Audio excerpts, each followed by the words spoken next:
Good afternoon everybody, hope you're having a fantastic day. Today we are doing a Q&A. I've had people ask some questions on Facebook and Instagram. I'm going to go through some of them today. I've picked out some of the ones which I think will be most valuable for you guys, so I'm really looking forward to going through these. If you want me to make this a weekly thing, make sure you smash the like button and of course leave a comment down below and saying yes, I want this to be a weekly thing. Or something similar. Anyway, before we do, make sure you are subscribed with the notifications turned on. Let's get into the video straight away. Alright, I was gonna sit over here and do this and get some coffee, but yeah, can't see. But so anyway, let's head back. So I've got my computer set up here.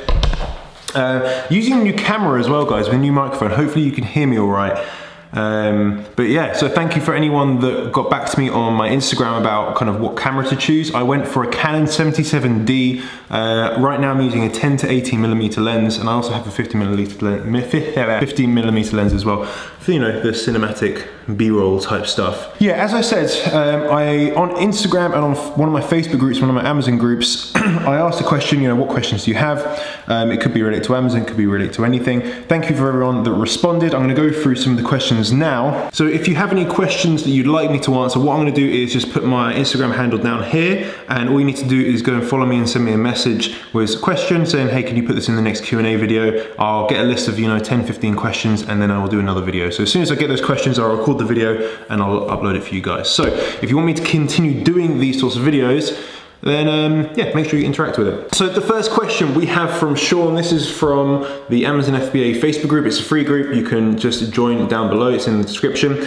Sean said, I think I have a product, but it has 5 other sellers with over 150 reviews, a lot of them a lot higher. I think I can make a better listing and product them, shall I take the leap? And I actually have a lot of people ask similar sorts of questions. They'll say, you know, there's this many sellers selling it, there's this many with this many reviews, can I still sell it?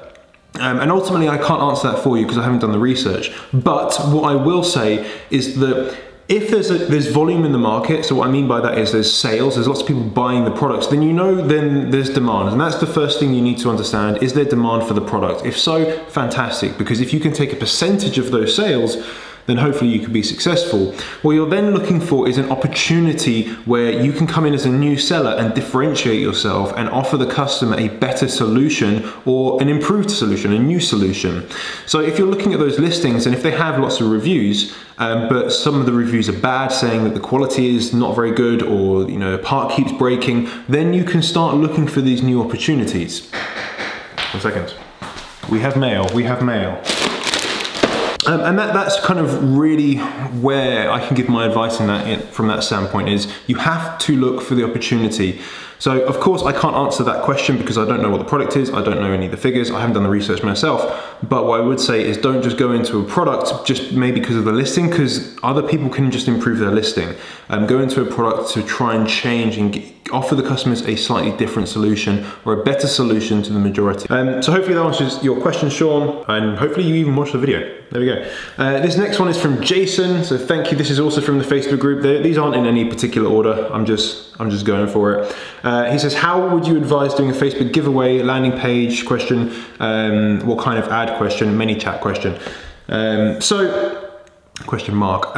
So if you're doing Facebook, then the main thing is, try and think like a marketer, is how are you going to get people to click your advert? So if you have a picture of the product, is that going to be good enough for people to go, oh yeah, I want to buy that? Probably not. You're probably not going to get that many conversions. So what I think you should look at doing is providing people with something of value, like way higher value than just the product, and then you can upsell them to the product through something like ManyChat or through your Facebook group or for an email follow-up sequence. So offer them value, and that might be training, it might be some sort of free ebook like an email capture, because someone's far more likely to click on an advert if they're getting something for free rather than if they're paying for something. So if you have some sort of training guide, obviously this is depending on the product, but something that you can give away for free that's not going to cost you really any money, that you can make yourself, and you can capture someone's email, or you can get them onto a chat bot, or you can get them onto your Facebook group by doing so, and then they can learn about your business, learn about your brand, and you can upsell them to the product. Alternatively, you can do the things like, register for your coupon code on Facebook. You do have offers and things like that. So you can try different things out, split test, you can do a whole bunch of different stuff. But in terms of the best thing for longevity, I think would be building like the email list, the ManyChat list, or the Facebook page, offering value, like valuable content in that particular niche, and then you can upsell them to the product. Hopefully that answers your question, Jason. Next one is from Liam. Liam says, would my ranking and subsequently my sales suddenly drop? Why would my ranking and sales drop if I have consistent sales previously? Any common reasons? This actually happened to me yesterday, and I think it was because one of my competitors was doing a lightning deal. So that could be a reason why that happened. Check your BSR just maybe over the next couple of days and see if it kind of goes back to normal. Have a look at your search term as a whole and just see what other sellers are doing. Are they lowering their price? Are they offering specific deals? Because that could be why maybe customers are going to their products rather than yours. You don't really want to get into a price war and start lowering your price and things like that. So if you think it's just going to be a small blip, so someone's just doing like a lightning deal, then just kind of deal, just deal with it basically. They're going to take your sales. Think about it from the customer perspective. If they see two products which are very similar, they're probably going to buy the other product which is a lot cheaper. But yeah, just try and take a zoom out, look at what's going on, and then you'll probably find out the answer. This is a question from Habib. How can you track conversions from Facebook ads? So when you're creating a Facebook ad, you can actually do a conversion ad, and then you would need something called a Facebook pixel installed in your purchase page. Obviously, you don't have the option to do this on Amazon. I assume this is an Amazon question. You don't have the option to do this from Amazon. They don't give you the ability to do that and track those conversions. What you would need to do is set up like a Shopify store or maybe a ClickFunnels so that you can actually input your pixel into the code of your checkout. So when someone's actually bought the product, then you'll be able to tell if you had a conversion from your Facebook ad. You will need to use a fulfillment method, so Amazon multi-channel fulfillment, so that when someone buys from Shopify or from your ClickFunnels, then automatically your product will be fulfilled from Amazon to their door. Hopefully that made sense. Quite an in-depth topic. Took a while to get out there. Right, so this is from Igor, sorry. I think I've got two questions here today. This is an interesting one. So it says, even though the reward is much greater doing Amazon FBA than your old 9-to-5 job, do you feel that you're working much more? Okay, so no, that's for sure. And the reason being is that what I'm doing at the moment, I spend a lot of time in this kind of Amazon niche, even though I do YouTube and stuff like that. Obviously it's mostly based around Amazon. So I spend a lot of time kind of in the trenches with this. And I find it interesting, when I find out something new, I really find it interesting. So does it feel like work? No. Some things, yes, it does feel like work and it can be a little bit tedious, but most of the time it doesn't really feel like work. So yes, I definitely feel that working a 9-to-5 job was harder for me personally, because I didn't get anything out of it. I didn't enjoy it. I had to travel loads, which was rubbish. I had to get up super early just to make someone else money. And do you know what? I would rather get up super early and make myself money. So yeah, I'd much rather be self-employed than work for someone else, 100%.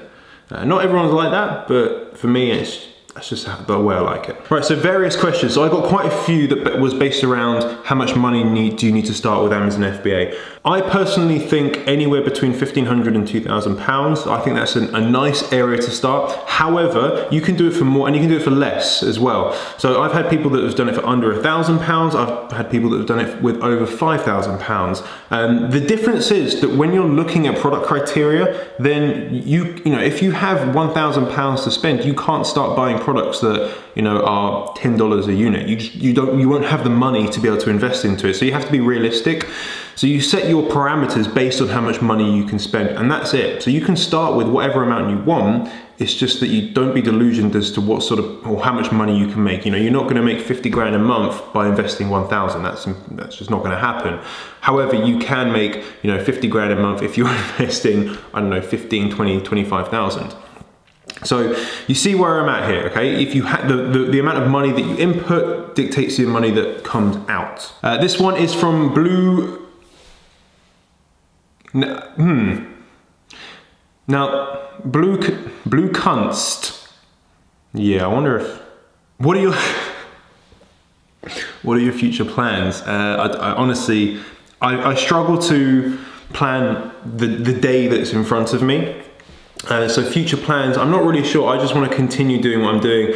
I've got a new store that's launching on Amazon, so that's taking up a lot of my time, just kind of panicking with that really. And going from there, I just want to continue to kind of put more content out to you guys. One of the big things that I actually find very, very hard is coming up with content. So this is really helpful with the Q&A video because, you know, you guys are giving me the content to speak about. But yeah, that's one of the things I always want to do. I want to kind of impact more people, help more people, because that's definitely the most rewarding thing. But also I want to have that kind of super passive nature of the businesses, the Amazon businesses running in the background, that eventually I can sell. So my goal for Amazon is not to have a store for 20 years. My goal is that I can build a store up to a good amount of yearly revenue, yearly profit, that I have enough history, yearly, or maybe like 2-3 years history, so that I can then sell the business for a tidy profit, and then take that money and put it into something else, maybe invest in other businesses, so that I can just be kind of like a silent partner, or just do very, very little, because at the end of the day, I just want to chill out and enjoy life.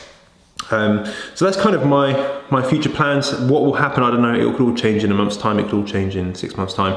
I kind of just wing it and just see what happens, because I think that's sometimes the best thing to do is when opportunities come up, just take action. I think one of the things that I've had feedback from some of my close friends is saying that the thing that I'm good at is that I do lots of things. Now sometimes that's like shiny object syndrome, but by doing that, I test a lot and I take risks and I experiment.